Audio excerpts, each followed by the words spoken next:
What's up, Dan? How you doing, Mike? Good, man. It's awesome. Long time. I think I seen you at an event, a couple of months ago? Yeah. We're at the Call and Contact Center event. How was it? It was both that, and I think I missed you at CCW in Vegas. So yeah, I've been to Vegas I think 5 times in the last 2 months. So I always tell people Vegas for 3 days is too much. So and then I'm going back to Vegas at the end of this month. So good times. Good to talk with you. I know we got our start way back in the day in the telemarketing space. I remember the first time I met you, I think I was 21, maybe 20. And we had a client and we were at, I think, Roost Chris Steakhouse in San Antonio or something like that. And so it was really during the heyday of telemarketing. I know you brought on Quest, and you brought on MCI, and you brought on all these clients. I think we were talking with AT&T, but times fly, and we're both here now. So what are you up to nowadays? Yeah, I'm with an innovative company called 𝗲𝗂𝘁𝗁. Okay. We are a true GigCX marketplace. So basically, I like how you say that, GigCX marketplace. That's one thing that we're going to kind of dive into, which, really what I want to get into is what are we facing in call centers today? Obviously, hiring, turnover, retention, those type of things are the are almost number one issues that I run into when I talk to people in the BPO space, in the call center space. And so gig, hiring, gig awakening, whatever you want to call it. Walk me through that. What is that? When you hear the word gig recruiting, what is that?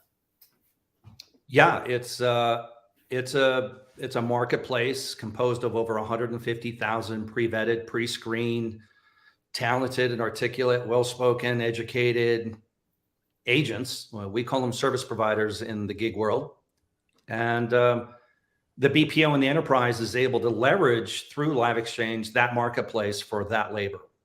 So we bring both the technology and the labor to the forefront for both the BPO and the enterprise to leverage.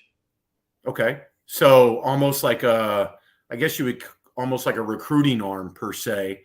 Tell me, what are call centers? So 2020, right? We had 2020 hit.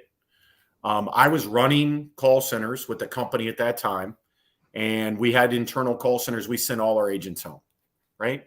Yep. And that was a challenge. And so now companies are really going through a couple different scenarios. And I know you wrote an article on LinkedIn about this, trying to bring agents back to the call centers or trying to recruit agents in the remote space. So what have you seen? What is the challenges facing right now with trying to find talent or trying to bring talent back to the centers? Adoption of technology in the BPO space has been relatively latent over the decades, let's be honest. And then it took a pandemic to drive us to push our agents and our workforce back to their homes. And everybody on this call and everybody associated in our industry, we had to figure out really quick how to work with that, because customers still needed support. They still wanted to buy, and they still wanted to be serviced, et cetera. So it really allowed for human beings to re-identify with themselves with regard to what they want from work, life balance.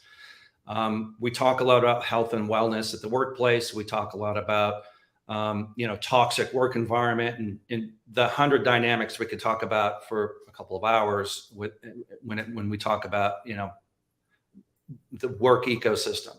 And And the worker really has now, through the help of the pandemic, identified when they want to work, who they want to work for, and however long they want to work for them. And so the gig workforce is close to a $300 billion space. And these are highly educated, competent, capable workers who want to work, but they just don't want to go through the rat race and the grind of commuting into an office, and dealing with an office environment, or working on projects and programs that they didn't have any say to. See, part of the beauty of the gig system is that the gig worker opts into the brand because most of the time they have brand affinity and experience. So you get automatic subject matter expertise through the gig worker in that marketplace. So when you say gig worker, you're almost like a freelancer, right? So I've used them in the past to where I go and I'm looking for a logo to be made, or I'm looking for a marketing piece to be done. And I could reach out to a network of people and I post this job, and then people would say, hey, I want to do that for you, or so on and so forth. You're saying that you can do this type of stuff within the call center space?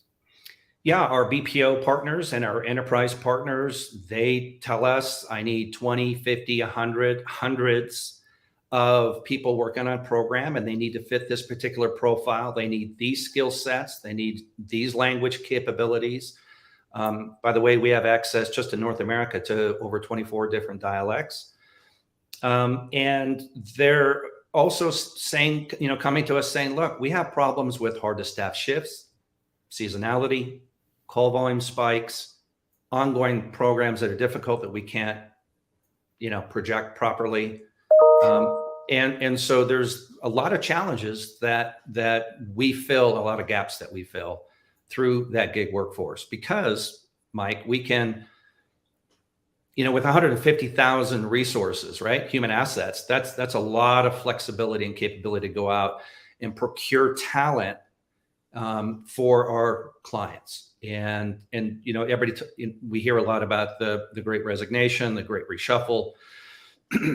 No excuses anymore through Live Exchange. You need people, we have them, and you can type them and profile them any way that you want, and chances are we'll find them. So, me, I've ran call centers since I was 18 years old, right? And so I've always had and I came from the phones. I was a caller, and that's where I got my start. Yeah. And I know somebody made a point here about, understanding the change, keeping callers happy. As somebody that started a remote workforce with a call center 5, 6, 7, 8, 10 years ago before the pandemic, I looked at remote because I wanted to find talent that wanted to do the type of campaign I had. It was very niche, however you want to say it.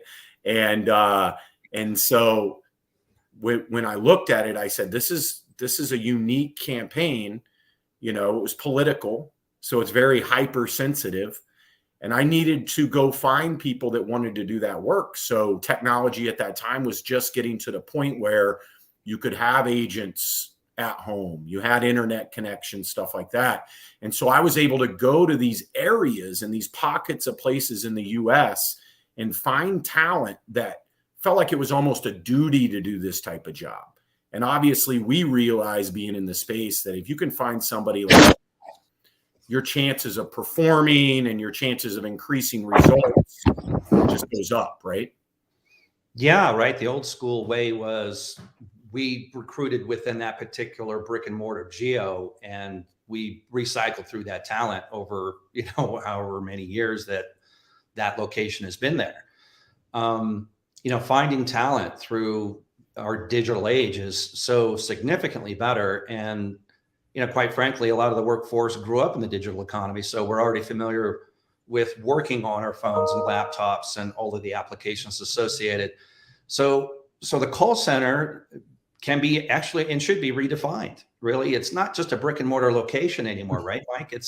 It's talent procured globally, working whenever, however, and for however long that they need. And it's a win-win. The gig worker wins because They work the hours they need to work. Stay-at-home mom, stay-at-home dad, you know, they get to work, you know, the 9 p.m. to 5 a.m.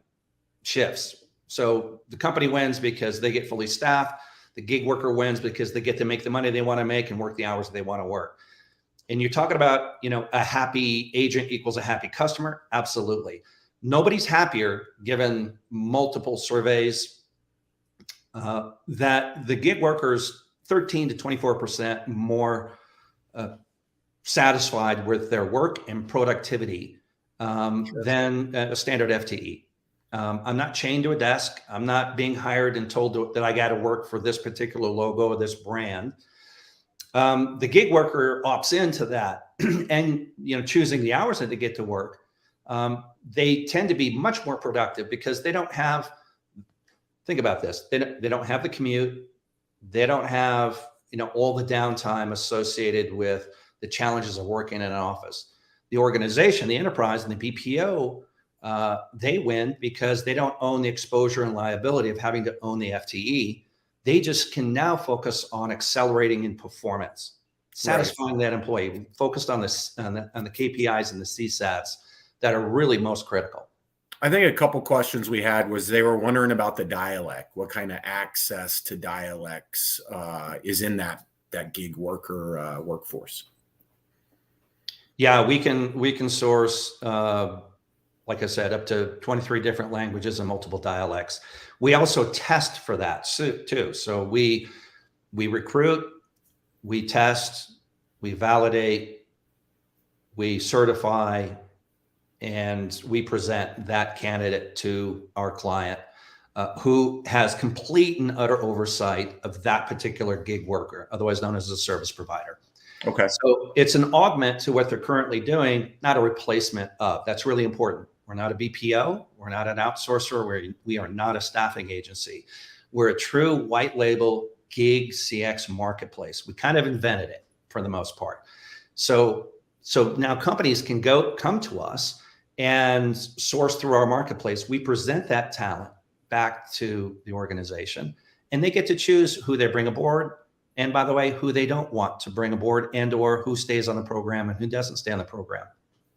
So anybody that's been in the call center space, they've obviously worked with, you know, other companies, recruiting companies, you know, staffing agencies, that type of stuff, where you would have an employee that would come.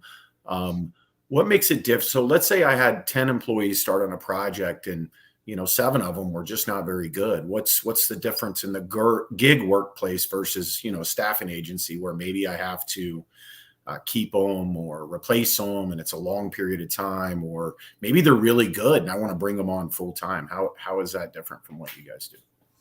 Yeah, well, we have 3 facets of the onboarding, right? We have the recruiting, workforce management, human resources. And you know, we talk a lot about hard and soft costs, but there's a lot of work that has to go into onboarding that employee. And once that employee is in that project, now we kind of cross our fingers and hope that they can perform and meet all the KPIs. And hopefully they're in the upper 1/3 of the performers, right? Right. If they're not, then they're B players and or they're C players ready to be dispatched at some point. In a gig environment, you don't incur the cost of the recruiting, the vetting, the testing, the onboarding. We do all of that. And you just get to be able to onboard that particular gig worker because it fits exactly what you need for that particular program, for that particular duration or that project duration. So you don't have the exposure and liability of the cost and expense of bringing them aboard. Now, if that gig worker doesn't work out, you can certainly depart from that relationship, and we present another gig worker to fill that spot. Okay. So it's seamless. Whereas in the enterprise, as you know, we got to go through a lot of human resources paperwork, you know, multiple warnings, you know, all sorts of compliance and, you know, all sorts of wonderful things that we could talk about later. Any training? Are you guys doing any training? What type of screening, that type of stuff? I know one question was, how about training? Are you leaving that up to the experts? Are you guys taking on some of that? What's that dynamic?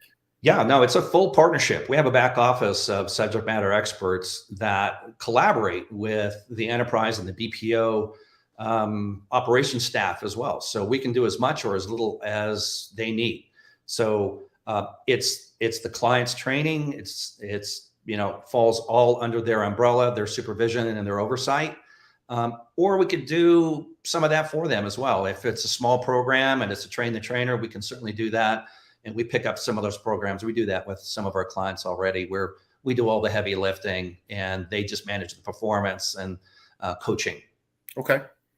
So you brought up a cost a little bit, and I kind of wanted to dive into this cost of recruiting. I know this is something near and dear to your heart whenever we talk about what is the soft cost versus hard cost. What is turnover really, what is it really costing the company? I know when we talked in the past, it was almost to a fact when I was the president of a BPO.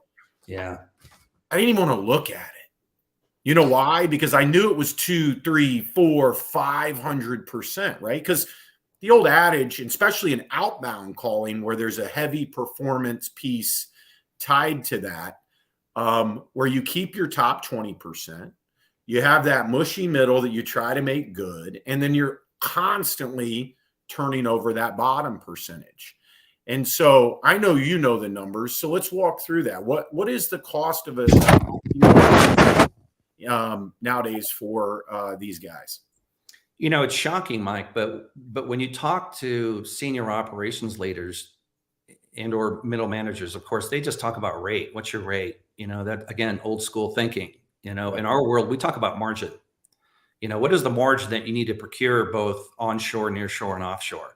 And then we go out and procure that talent based on our ability to leverage those human assets. From a call center perspective, let's be honest, the average cost to hire and onboard an agent now is about $15,000. Okay. The average attrition rate in contact centers, again, based on our audience, it's going to vary anywhere from 30 to 45% to as high as 70%. Agree, disagree. But nevertheless, it's double digits. Staffing agencies charge up to $500 to provide and/or supply a candidate and/or to onboard, so you avoid all those costs as well. So if I look at the total cost of recruiting, hiring, training, supervisory overtime, the actual seat and everything that goes into that seat, all the way from turning on the lights in the brick and mortar, that's a cost of about $15,000. And if 30 agents turn out of that contact center, that's a real cost of about $500,000. And that's just with 30 agents. Yeah.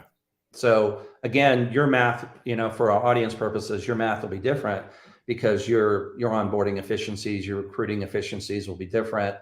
But generally speaking, that's a significant hard dollar cost. But from a soft dollar cost, also, we got to look at, damaged reputation, customer dissatisfaction, low morale, and just all of the challenges. Again, that's a totally separate conversation about what happens when an agent turns, and then it impacts my entire floor or my team, et cetera. So turnover and attrition have been stagnating the enterprise and the BPO for a long time. And here's something that I've been saying, and it's a little shocking for some people to think about, but they kind of go, yeah, huh? And that is, BPOs have been telling the enterprise, why do you want to own the employees? Outsource it to us. Live Exchange is telling the BPO, why do you want to own an employee? Source it to us. Right. It's pretty radical. So I would assume that there's probably there's got to be some numbers baked in there with people working from home, right? So when I ran a call center, I would see that my attrition rates from at-home agents seem to be better than the brick and mortar sites. And so some of that, I think, is when you dive into culture. And some of that is when you dive into dead-end jobs or first-time jobs and how everybody kind of seen the call center, they see the call center in that light. I would assume if you're looking at a group of people that want to do this work they are in their environment that they prefer, which is at home, and they're asking, as you're advertising, I want to do this type of campaign. I'm assuming that there's some success, performance success somewhere in that equation as those different steps take place. Would you agree? Yeah, absolutely. We kind of regurgitate a mantra of wherever, whenever, however. And when human beings get to work wherever they want, whenever they want, and for however long they want, we find the GigSAT, otherwise known as 𝗖𝗓 in the default world, is significantly higher. It can be as much as 13 to 24% higher. And when I have a happy agent, I have a happy customer. My productivity naturally increases, et cetera. So the enterprise gets to avoid all of the challenges that exist in an office environment. Not to mention the fact that, and again, you can read these on my post. You can go to my profile. You can read some of my articles. 𝗕𝗏𝗏𝗏𝗏, our CRO, he's also written some excellent articles. And of course, we have a couple of books. I'd be happy to post our links. So people can get a little bit more familiar with the gig environment, is that we have people that are being asked to go back to the office and they're boomeranging, meaning that they're going back in the office and they're going, I'm just too used to working from my home. And so they're thinking about leaving here in the next 3 months. So we're also seeing reduced levels of occupancy within these offices as well, because people are relatively reluctant. So to pacify the workforce, the enterprise has said, well, we're going to work partly remote and then partly hybrid, right? Yep. And or dispersed workforce, or so a combination of in-house and remote, hybrid, whatever. So there are some flexibilities that the enterprise is undertaking to satisfy those desires for their employees. Yeah, I fought the good battle. So I was the one fighting remote work 5 to 10 years ago, right? I was the one trying to figure out, how do I get this person in their home up to the performance standard as somebody in a call center? Yeah. How do I onboard an agent and decrease that time that it takes for them to get productive? Yeah. And I was, Zoom and all these other tools to be able to coach and develop and being able to build a lot of these processes that people have had to do in the last year or 2 years. So let's ask kind of one of the other questions. Do you see that in the next couple years we get back to normal and we have a small group of people working from home, but the majority of people are coming back to the sites? Well, I think we're finding that humans love the social interaction aspect of the work environment. Let's be honest. I think it's advantageous for college grads to be in an office, to collaborate with subject matter experts, colleagues, et cetera, to allow for their learning curve to increase much more rapidly. And there are benefits that. The gig workforce is truly an augment. It's not a replacement of, the standard workforce that are, blowing into an office. Yeah. So what we're really talking about is a partnership and a convergence of both the gig marketplace and the full-time employee. So organizations that will accelerate into the next couple of years will bring on, I guarantee, if you're not leveraging a gig economy by the end of this year, then you're going to be a laggard, flat out.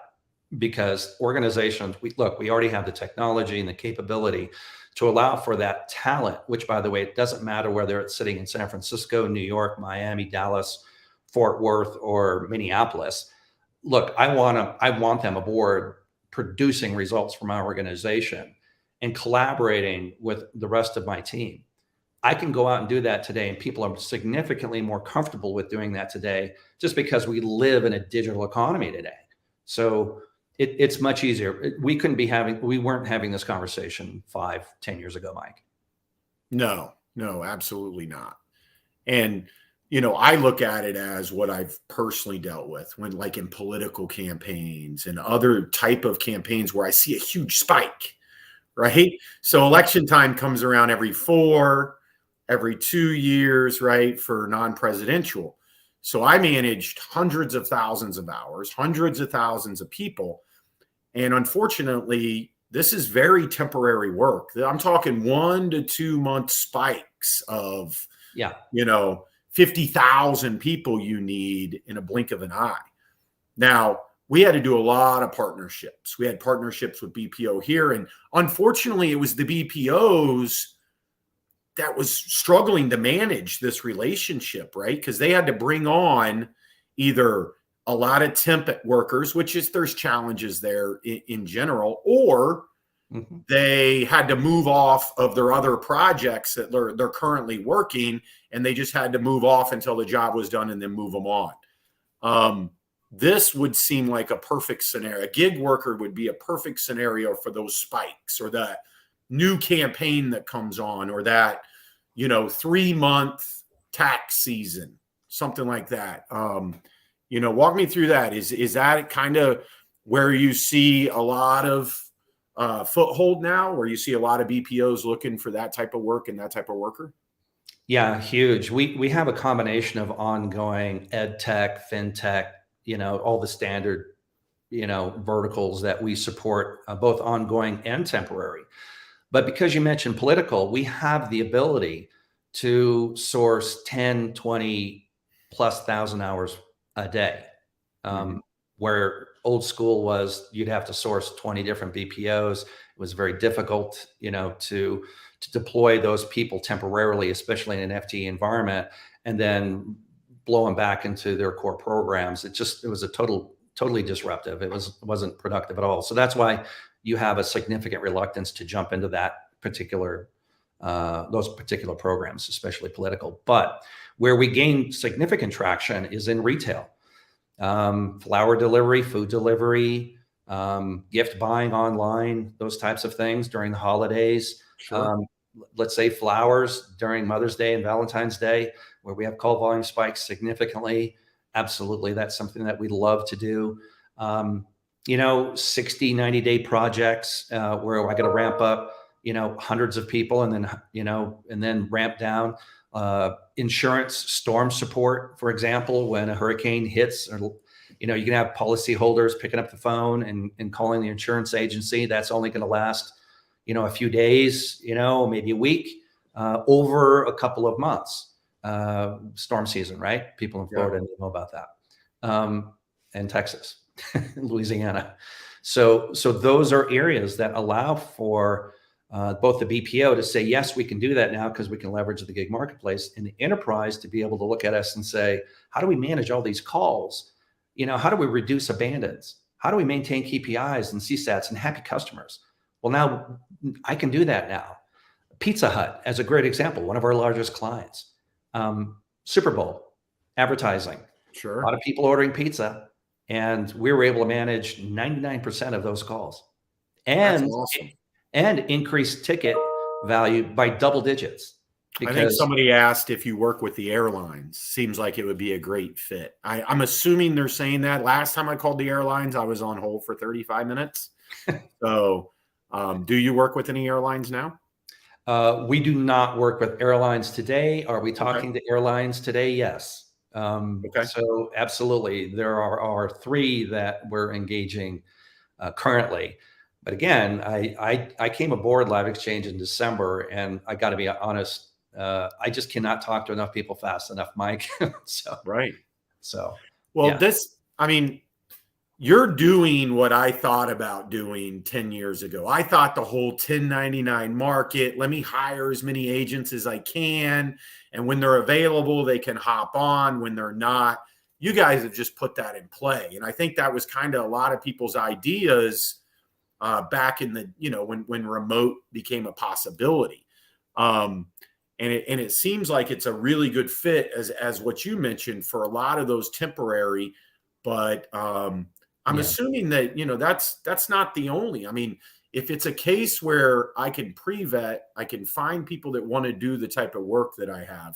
And that's important, Dan, because when you're doing outbound calling and you're doing some of these other campaigns, they can go find another job doing inbound customer service work right now that might be a little easier for them.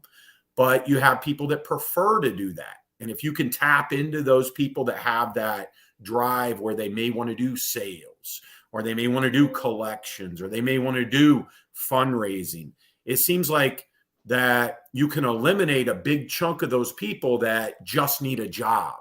And they're just going to come and they're going to go through training and they're going to stay for 2 weeks. And then we all have heard it. Job's not for me, Mike. It's not for me. And unfortunately, that's a large part of these people that we're onboarding in call centers, is by the time you're done with the training class of 10, 15, or 20, a month from now, you may have 3 or 4 left.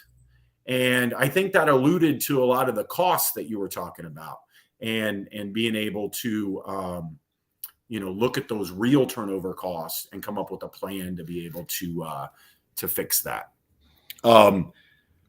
So we talk about cost, we talk about people. Now let's talk about culture. How can you build a culture in an environment to where you don't really own the agent, right? They're not really a part of your company. How would you say that, would be an ability to still build a culture where people feel welcomed, wanted, even though they're this gig worker? How do they tie some feelings to this? Yeah, right. We're dealing with human beings with feelings, thoughts, and emotions, and they need to feel validated, desired, wanted, appreciated. Depending on the personality type, they get, they respond well to bonuses and commissions and pizzas and gift cards and trophies and multiple forms of recognition, et cetera, coaching, that a boy, great job. That will always be the challenge in a brick and mortar. It's the same for the most part in a gig environment. But here's the unique difference. And this is kind of, I guess, the secret sauce in the gig world, and that nobody can really explain it other than the fact that it really just makes a ton of sense. And that is, the old school way is to go out and recruit the talent. And hopefully it's the profile that you're looking for that particular program, or for those particular programs, or for anyone who needs a job, right, Mike? So I'm bringing in heads, and then I'm cross-training them, hopefully that they fit particular attributes, and then I'm going to channel them into those particular programs. The gig worker opts into, they already have probably previous experience. So if Pepsi-Cola is the client and we're searching for Pepsi-Cola tier 1 support, chances are that we're going to have a lot of people raising their hands saying, I love Pepsi. I want to rep Pepsi. I want to work for Pepsi. So they know the product already. So we're bringing in subject matter expertise already with people who are enthusiastic about the brand, encouraged and knowledgeable about the brand, and they have that experience already. So now it's just a matter of training them on script and then indoctrinating them. And by the way, we collaborate with the client. If they want to send out gift boxes, t-shirts, hats, by all means, they do that. They can do that. And so they welcome them into the fold. It's just, the technology, is an SWS PCI level 1 compliant, technology that they just plug it in and they're hot off their laptop within about a minute, and they're hanging off the client or the brand's platform. And so they welcome them in, they do the training, it's just like what we're doing right now. Great to have you aboard, Mike. Thanks for sitting in on the half-hour training. And we'll see you again tomorrow, et cetera. So the BPO and the enterprise collaborate with that training, and then Live Exchange also makes sure that these people are showing up and are being trained and performing as well. So it's a dual layer of assurance that these people are actually showing up. Now, here's another thing. I'm not chained to a desk, and I'm not chained to 40 hours a week. I get to work, and by the way, we do have minimums, which are about 20 hours a week. So they can work more, but they got to work 20 hours. And some gig workers work on average 2 programs. So 2 different brands on average, or they can be dedicated to the program as well. So they can be shared and or dedicated. They can work 24 hours a day if they want. So there's a tremendous amount of flexibility. And when you have that, you already have built-in GSAT. Sure. You know what I'm saying? I mean, I'm not having to grind into an office and take calls for a brand I have no affinity towards. And, I'm just looking at my results and I'm kind of in the middle there. I'm kind of performing, kind of making the money that I'm, or I can make the same amount of money sitting in my house or sitting in my home office, making sure I'm, paying attention to my 2-year-old, my 3-year-old, my 1-year-old, my newborn, my dog, my pets, whatever, working when I want, however I want, whenever I can. So I almost look at it as like opt-in data, right? So it's almost like cold calling somebody versus them putting in a web form and asking for you to call them, right? So this worker is saying, hey, you know what? I'd love to work for this position, this job, versus I think a lot of times when you just run an ad and they see BPO, they see call center, they're walking in, I need a job. And so I think that's a definite difference I see as we move forward. Hiring agents in a call center is agents have a lot more power, right? They have a lot more choices, just like we do as consumers, right? We want to go buy a car. We have multiple choices of cars. We're spending our money on this. Same thing now with agents, since they're in such high demand or more demand that they're saying, hey, my time, my position, and I want to work where I want to work. And so you're helping companies tap into that buyer's journey now, which is an agent, right? It's kind of their buyer's journey. Where do I want to work? How long do I want to work? And what do I want to work for?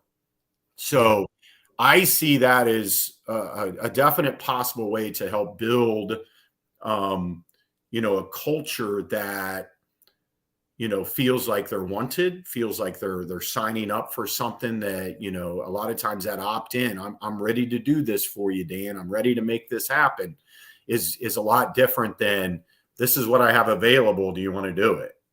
You know what I mean? So there's a difference there. Yeah. The BPOs were bringing in a ton of talent. They were giving them the rah-rah. They were giving them, the balloons and the pizzas and the, encouragement and everything else. And then the next day that agent would leave for 25 to 50 cents more per hour and walk across the street to another BPO. I love it. I'll tell you right now, if I was starting up a BPO today and I had an opportunity to tie into some agents where I don't have to own the agent, I don't have to supply, I can just swap out agents like they're a product, it would be a no-brainer, right? As somebody that's lived in the space for 25 years, it would be a no-brainer in my mind to be nimble. And that's what I like. I like nimbleness, right? I hate signing a lease, right? I'd rather be month to month. Like I like that nimbleness of running a business. And in this environment, it really gives you two things: nimbleness, and it gives you the ability to acquire talent anywhere. Right? US, world, different languages. Here's something that's amazing. We're spending billions of dollars trying to figure out how to make people happy. How about that's why we have a paradigm shift in the gig workforce, because people have figured it out. They're empowered now. Again, they want to work from wherever, however, and whenever they want. And these people are happy. They are productive. Multiple studies. Again, I'm happy to provide my links to third-party resources that continually identify massive productivity increases for the gig workforce. And I didn't even have to do anything outside of the fact that I got to let them work from home wherever they wanted to, whenever they wanted to. Think about it. My skill sets, I'm really good between 9 a.m. or I'm, between 9 and 5 p.m. Right. And then, by the way, I need some extra money and I'm really good at, pizza orders, for example, and I'm going to work between 10 p.m. and 5 a.m. I opt into that. Pizza Hut wins with that.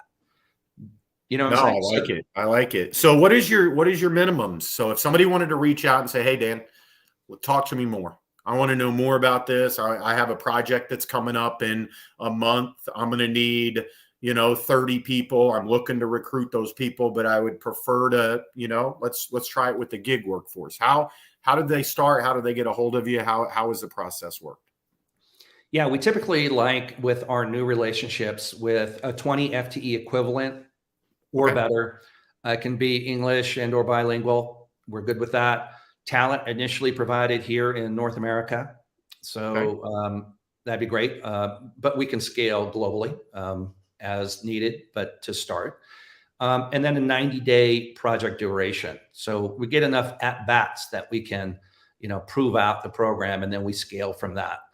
Here's what's also unique, Mike, is once we get a program live, up and running, and we have people who we've staged to be able to post up with the program if we have any attrition at all. When you have a ramp-up need, we can redeploy additional talent within 24 to 72 hours. So that's pretty quick. Right. Because we will have already pre-trained, pre-vetted, pre-screened these people and accepted in the program. They opted in, et cetera. So we post those people up. Again, that's not a burden that the enterprise or the BPO has to carry at all from from an OpEx perspective. Speaking of OpEx, think about soft dollar cost. Again, a lot of people are not figuring this out, which is, the overhead expense of direct and indirect costs. I won't spell them out for you, but if you don't know what those are, you might want to find out what those are, because that can be very expensive. So just off the get-go, the gig marketplace allows for you to circumvent as much as 30 to 35% operational expense that you're experiencing today. Figure that one out in your total budget.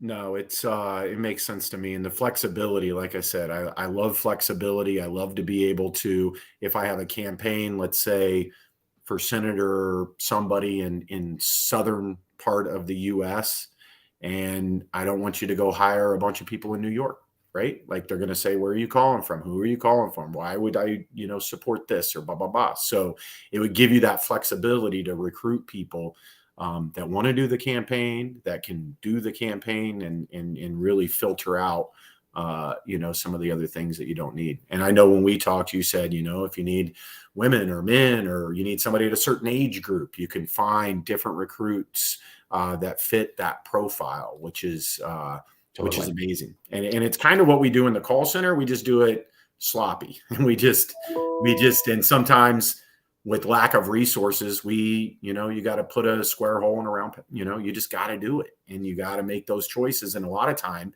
that costs you money, and you can eliminate that.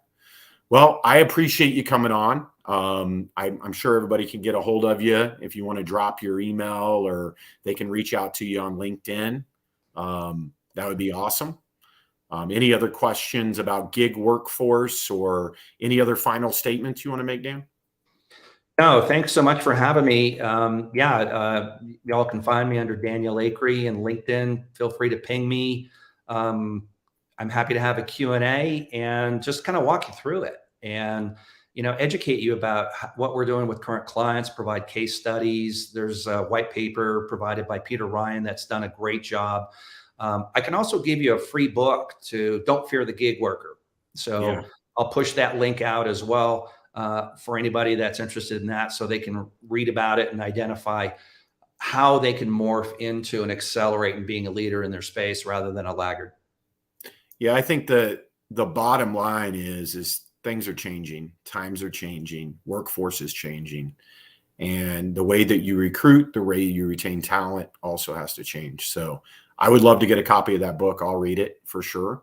And anything I can do for you in the future, let me know, buddy. Cheers, Mike. Thank you, sir. Everybody. Thanks so much for having me. Alrighty.